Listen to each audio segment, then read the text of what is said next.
ay nagpo-promote ng wars, diba? At nagkandak daw ng mga gera. Kapag ang mga hindi Muslim na maririnig ito, akalain niyang tama. Yung tanong niya, akalain niyang tama. Kung tutuusin niya, tayo lalayo eh. Sa Pilipinas na lang. Pilipinas na lang. Kasi di ba sa Amerika? Oo. Sa Mindanao, hindi naman nandiyan ata. Oo. Yung mga isang pamilya, kita yung isa. Gaganti yung isa. Oo. Yung isa, maggantihan na lang.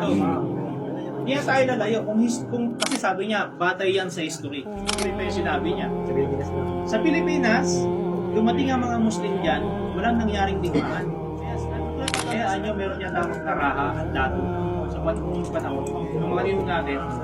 Kahit dato, hindi sila magkalaban. Pero kung titingnan natin yung history, nang dumating ang Muslim, may nangyari bang digmaan? Wala, di ba? Walang wars. Kasi bakit? Nung dumating ang mga Muslim sa Pilipinas, ano sila? Traders. Kaya tawag sa Islam na tajir, mga tajir sila, mula sila dito sa Arabian Peninsula, nakarating sila. Kasi ang intention nila, iparating yung mensahe ng Islam at the same time sila business. Pupunta sila sa isang lugar, ipag-business sila, transaction, at the same time, ipaparating nila yung Islam. Walang mangyayaring digmaan. Actually, makagandahan pa nga nito, kapag napuntahan nila ang isang lugar, merong isang mga alipin, bibilihin nila yun. Yung mga alipin at palalayain nila. Kaya tutulong-tulungan ng mga Muslim yun. Kasi ang Islam, isa sa ano niya, tanggalin yung slavery.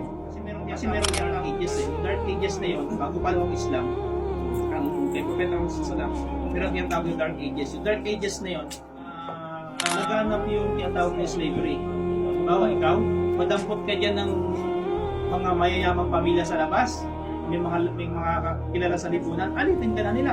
Bihag ka. At kapag hindi ka sumunod, may pagkakalalagyan ka. Yung slavery, dark ages yun, yung mga mahihina, walang karapatan. So, ang Islam dumating ganun. Sa Pilipinas lang, makikita mo na yung batayan na hindi war nang dumating ang Islam. Kailan nangyari yung war? 1521. 1521 na. Dumating si Magellan. Ano religion nila? Catholic. Tahasang ipakupok sa atin yung reliyong Catholic para maging ma-Christianize tayo. Merong pagkanta yan March 16, 1521. When Philippines Christianized by Magellan. Isipin mo yun?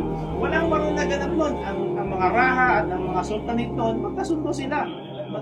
Kasi sa Islam, wala sa Islam, sabi ng Allah subhanahu wa ta'ala, la ikraha fid din. Walang sapilitan sa Islam. Tayo dito, nung pumunta tayo sa Arabia, pinag-Muslim ba tayo? Hindi. Ang gusto lang ng Arab dito, share nyo sa kanilang Islam, share. Diba? Ini-invite tayo dito, pinag Ramadan, isang buwan tayong kumakain dito. Wala naman sinasabing, pag-kumain kayo, di ba kayo? Pipin tayo dyan sa... Walang sapilitan na gano'n. Hindi tayo pinipilit na Islam. Kasi paglabag yan sa Allah subhanahu wa ta'ala.